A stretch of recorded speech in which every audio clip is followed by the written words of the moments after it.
sekarang menjadi mungkin. Sebab itu kenapa dipilih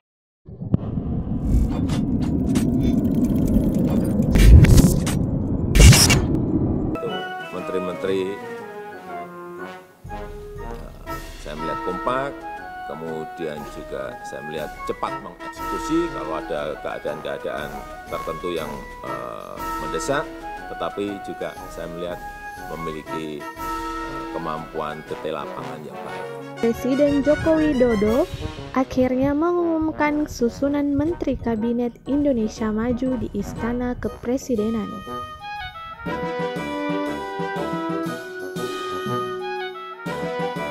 Jokowi menyebutkan satu persatu nama menteri dan jabatan yang akan diemban. Menko Polhukam Mahfud MD, Menko Perekonomian Erlangga Hertanto, Menko PMK Muhadjir Effendi,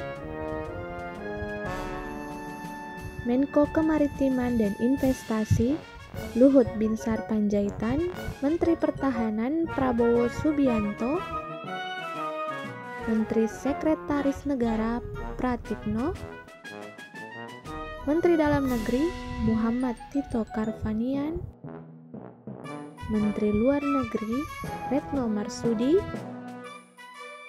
Menteri Agama Fahrul Razi,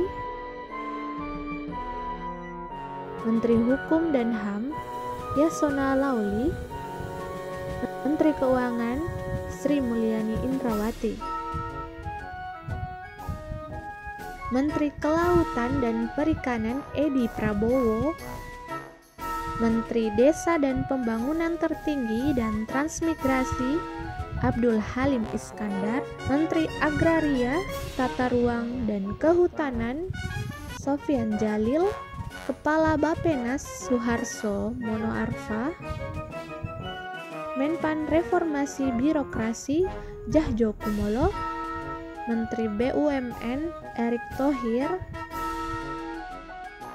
Menteri Koperasi dan UMKM Teten Masduki, Menteri Pariwisata dan Ekonomi Kreatif Wisnu Tama, Menteri Pemberdayaan Perempuan dan Anak I Gusti Ayu Bintang Darmawati, Menristek Bambang Brojonegoro,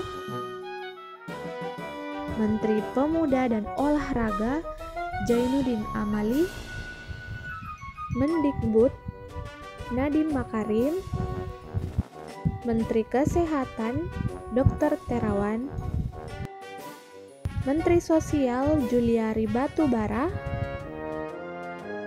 Menteri Tenaga Kerja Ida Fauzia, Menteri Perindustrian Agus Gumiwang Kartasasmita, Menteri Perdagangan Agus Suparmanto, Menteri ESDM Arifin Tasrif, Menteri PUPR Basuki Hadi Mulyono, Menteri Perhubungan Budi Karya Sumadi, Menteri Komunikasi Johnny G. Plate, Menteri Pertanian Syahrul Yassin Limpo, Menteri LHK Siti Nurbaya Bakar. Proses perbaikan di internal dan juga yang berkaitan dengan pencegahan korupsi, saya kira itu yang saya sangat tertarik.